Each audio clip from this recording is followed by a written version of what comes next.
So last time napagana na po natin lahat ng parts natin, yung biled natin, yung auto leveling niya, yung switch, yung relay, at gumana naman lahat. Ngayon, yung kulang na lang po natin, kagaya ng binanggit ko last time, ay yung high beam indicator, which is yung umiilaw dito. So dapat kapag nag high beam tayo, may asul na umiilaw dyan. Actually sa biled, wala namang kaso yun kung hindi umiilaw yan.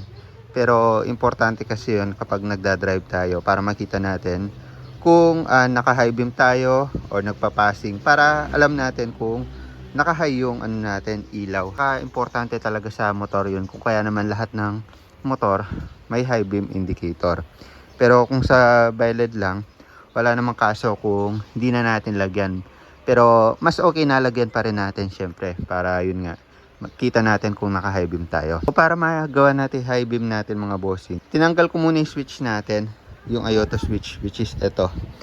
Tapos tinanggal ko ulit yung tape nya. Ito, kung makikita nyo, tinanggal ko yung pagkakatape. Wala naman akong ibang ginalaw pa, tinanggal ko lang yung pagkakatape mga bossing, no. So kung ano yung ginawa natin last time dyan, yun at yun din, wala naman akong ibang ginalaw dyan. So may mga tinap tayo last time, which is dito sa dilaw. Nabanggit ko naman yan dun sa unang part ng natin tutorial. Tapos ay nagtap din tayo dito sa itim, which is eto na yan. Dumirekta siya sa auto leveling. Eto siya. Tapos may extra wire siya para sa ground. Ngayon itong pinutol natin na binanggit ko sa inyo na hindi na natin gagamitin, ngayon gagamitin ulit pala natin siya para sa relay po natin. So actually pwede nyo naman na hindi nalagyan ng indicator, pero mas okay nga may indicator. So yun, binuksan ulit natin siya dahil lalagyan po natin siya ng mini relay para gumana. So basically para umandar yung high beam indicator, kailangan natin ng mga ganito bossing, mga maliit na mini relay. So isa lang naman yung specs niyan at maglalagay din naman ako ng link niyan. Kapag umorder pala kayo nito, 10 na agad yung darating, o kaya naman ang dami kong mini relay. Pero isa lang gagamitin natin sa high beam indicator. Ito lang, isa lang. So yan yung specs niya. Songler yung brand. Hindi ko sure kung yan yung brand, pero ito yung usually na ginagamit na mini relay mga bossing. Mabisa naman to, tsaka effective. So sa connection niyan mga bossing, sa version 2 kasi yung motor natin, pero halos same lang naman siya sa version 3. Pero may konting difference eh. So kung kaya naman mas okay, gawan ko talaga ng bukod na video yung para sa version 3. Pero yun, habang ginagawa ko to, explain ko na rin yung para sa version 3 kung paano yung connection. So yan, may niready ako dito. Inayos ko na yung pinya kasi medyo baloktot, no. Pag bumili kayo, nababaloktot yan. Tinayo ko na. Binaligtad ko lang mga bossing, pero same lang naman yan. Kasi pag naghinang tayo, baka gumalaw-galaw. So ito yan mga bossing, kung makikita nyo. Pag binaligtad natin yung mini relay natin, ganyan yung itsura. Ito na yan mga bossing. So ito, sa mini relay natin, dudugtungan po natin siya ng 5 wire. Ayan, pumutol ako ng wire na kasing kulay ng idudugtong natin dito. Actually, pwede na natin i-rekta-rekta yung mga wire na to sa relay eh. Kaso, mahirapan tayo sa posisyon ng relay. Check ko na lang mamaya kung paano yung discard ko, no? Pero para hindi kayo mahirapan sa color coding, ayan, nagputol muna ako ng maliliit na wire. Dudugtong na lang natin yan dito. So dito, ayan yung mga wire natin. Meron tayong white, blue, black, green, yellow. So isa-isain ko mga bossing. Itong dilaw, dudugtong natin yan dito sa ilalim. So yan, kung hindi kayo familiar sa relay, sundan nyo na lang yung gagawin ko. Gayahin nyo na lang. At same lang naman yung magiging output. Magiging successful din naman yung gagawin niyo. So itong yellow na to, ito yung trigger ng high beam. Tapos itong blue naman, ito yung dito sa taas. Yan yung para sa high beam indicator. So actually mga bossing, kahit ibang kulay ng wire yung gamitin nyo kahit ibang kulay, kinolor coding ko lang para rekta-rekta siya dito. Kasi kung anong kulay ng mga to, yun yung ko-connect natin dito mga bossing. Para di rin kayo malito. Tapos itong puti, dito yan. Sa left side. Hindi ko na alam kung anong number ng relay, walang nakasulat eh, no? Ito, meron pala siya, normally close. Dito yan, yung puti. Tapos yung normally open, dito sa taas. Yan, sundan nyo na lang. 5 lang naman yan mga bossing at magagamit natin lahat yan. Itong green dito sa gitna. Tapos itong itim dito sa side. Yun yung body ground. So ngayon mga bossing, yung mga kulay ng wire na yan, yan yung idudugtong natin dito or imamatch natin dito. So kung matatandaan nyo, may tatlong wire tayo na pinutol. Para sa stock na ilaw po natin, which is napalitan na nga ng violet, kung kaya naman recently di na natin ginamit. Pero yun, lalagyan na lang natin ng relay para sa high beam indicator. White, blue, green yung kulay niya at yan yung lalagay natin dito. And di na kayo malilito mga bossing, kinolor coding ko na. So itong tatlong wire na to, ko-connect natin siya sa blue, white, tsaka green.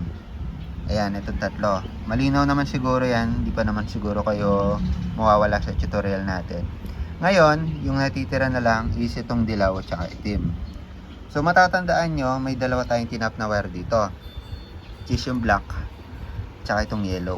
Ito na iba lang yung kulay ng wire, pero galing siya dito sa dilaw.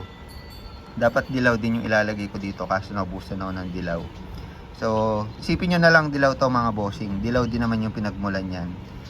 So meron tayong itim, tapos meron tayong dilaw. Iraktan nyo lang siya dito. Kukonekta natin.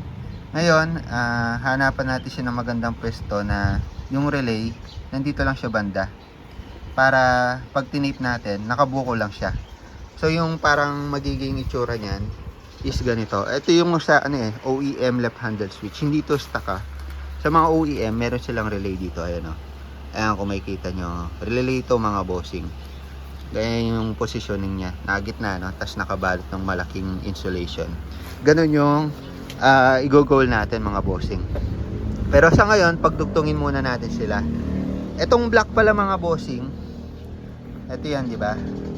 Ito na yan yung body ground. Ito yan yung galing sa auto leveling . Take note. Pagkadugtong natin dito, lalagyan pa natin siya ng bukod na wire para dumirekta sa body ground. Dugtong natin to, tapos may wire pa. Ilalagay natin sa body ground para mapagana yung high beam indicator. Also, yung auto leveling natin. Ito kasi sa body ground ng auto leveling. Ito sa body ground ng relay natin. So, pagsasamahin na natin sila kasi parehas lang naman body ground. Tapos idudugtong na lang natin any part sa motor natin na bakal. Kasi body ground naman siya. So, hindi na natin siya idedirekta sa battery para hindi na humaba. Since hindi naman siya komplikado or maarte. Sa body ground na lang yon. So, sana malinaw sa inyo mga bossing. Hihinangin ko lang to. Itong mga yan. Tapos, idudugtong na natin sila dito. Ayan. 5 lang naman to mga bossing. Hindi kayo malilito dito. 3 dito sa pinutol natin. Tapos 2 dito sa mga inano natin. Tinap. Ayan. Hindi kayo malilito dyan. So, sana malinaw sa inyo. Ayan yung posisyon. Ayan. Ganyan yung positioning niya. Sa version 3 mga bossing. Ito sa version 3. I-ano ko na rin. Elaborate ko na rin. Kasi baka may hindi na mapaghintay sa tutorial. Hindi nyo na gagamitin tong puti. Hindi nyo na rin gagamitin tong green. 3 wire na lang gagamitin nyo. Pero itong black, tatapyasan nyo siya na mahaba. Tapos dudugtong nyo siya dito. Bali naka letter L siya. Parang ganyan. 2 yung pagdudugtungan yan. And ganyan. Tapos same pa rin naman yung pagdudugtungan. Ito body ground. Tapos itong dilaw. Dito sa dilaw dito. Yung tinap. Tapos itong blue. Ito lang yung medyo komplikado. Kasi kukunin nyo pa siya doon sa socket ninyo. Sa stock na socket ng inyong papunta sa headlight. Yung sa click version 3 itatap nyo siya doon sa asul kung di ako nagkakamali.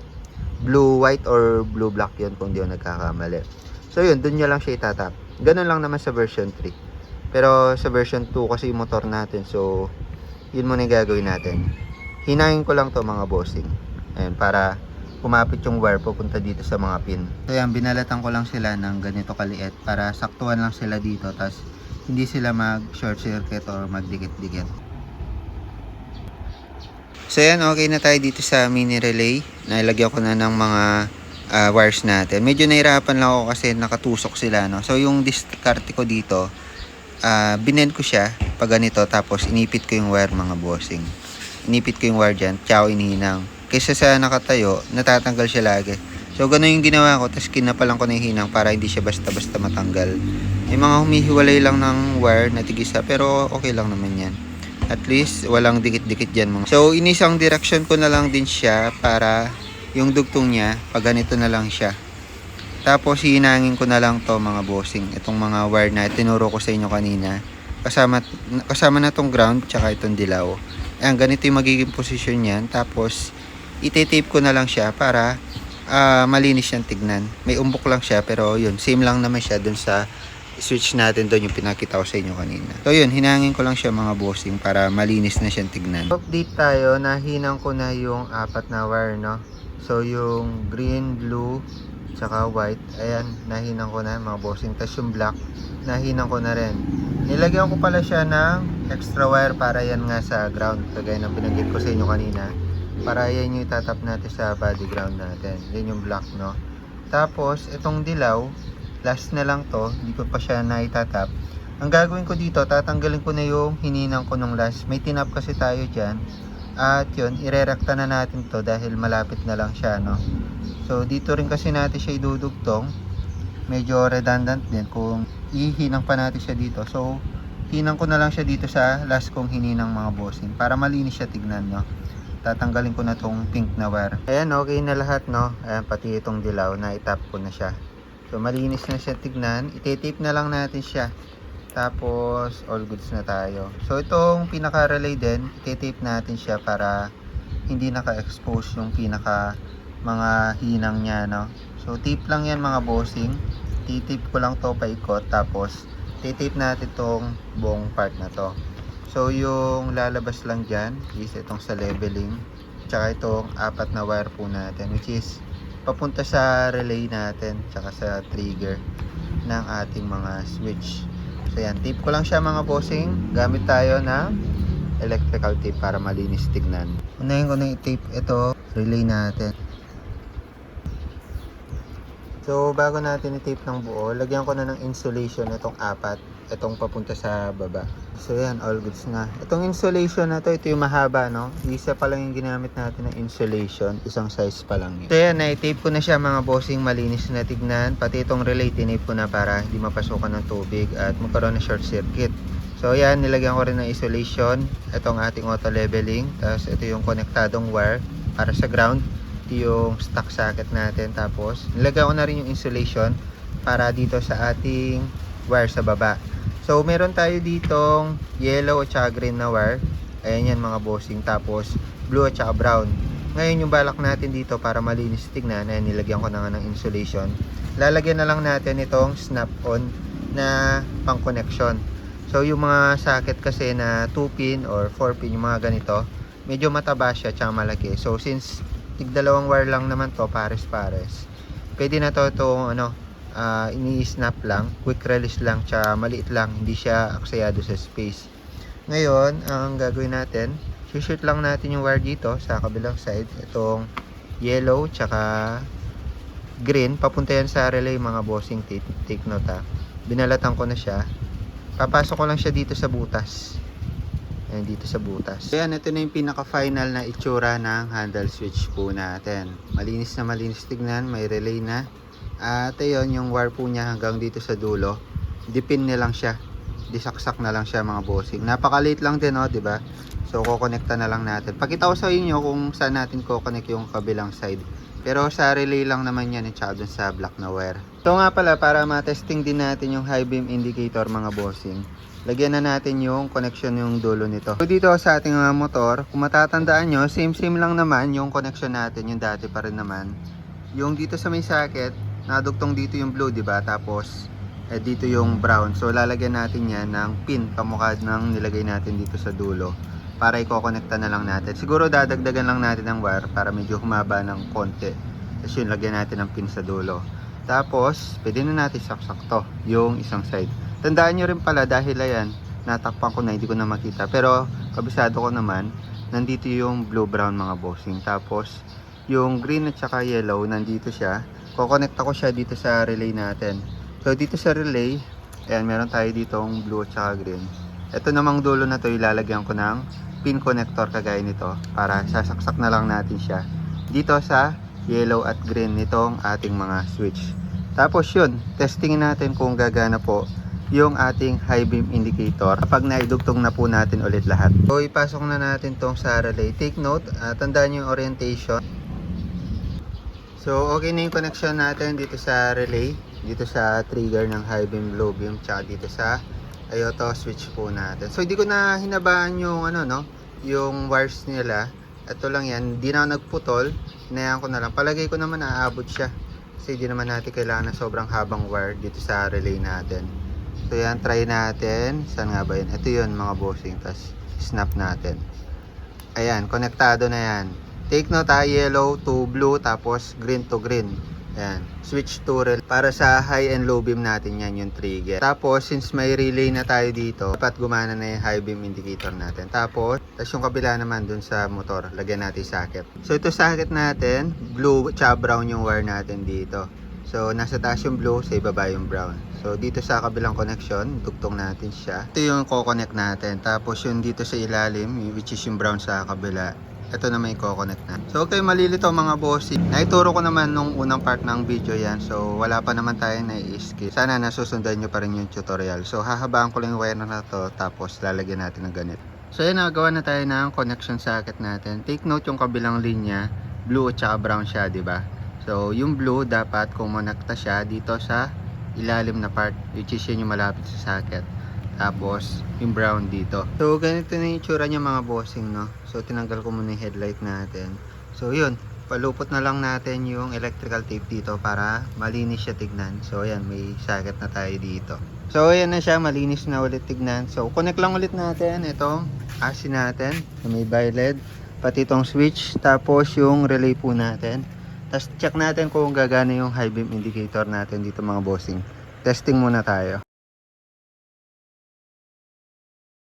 So yan, ilagay na natin AC natin kasama yung bi-LED, tapos yung connection natin, all goods na, naikabit natin na maayos, o diba? Mas malinis tignan. Relay na ikabit na rin natin, yung bi-LED. Ayan, yung sa relay papunta dito, ayan ang ganda ng connection. Tapos yung auto leveling, switch, tapos yung ground niya, ayan o, isa na lang yung ground dyan. Tapos ayan, nakakabit na yung relay dito by the way, take note lang. Tapos yung board nandito pa, inaayos ko pa. Check natin kung nandito na yung high beam indicator mga bossing. Hopefully, nandyan na siya. And actually, tinest ko na kanina. Pinapa-excite ko lang kayo. Alam ko na yung resulta niya. So, start lang natin yung motor para yung bi-LED natin, pag in-open, hindi bumaba yung voltage. Malakas sa voltage yung bi-LED eh. So, yan. Pagka-open ng daytime running light, syempre, wala pa yung high beam dyan. Hindi pa bukas yung bi-LED, pero open na po yung ating mga shroud at saka daytime running light. Park light yan. Tapos angat natin, bi-LED na. Ayan. Low beam pa lang yan ng bi-LED. So pag naka low beam pa, wala pa yung high beam indicator dito. Ngayon, i-high beam natin siya gamit ito. Ayan, kung makikita nyo, gana. Ito yung high beam, gana. Tapos kahit sa passing natin, gana, all goods. O, diba? Gana siya. So, tama yung ginawa natin dito sa relay mga bossing.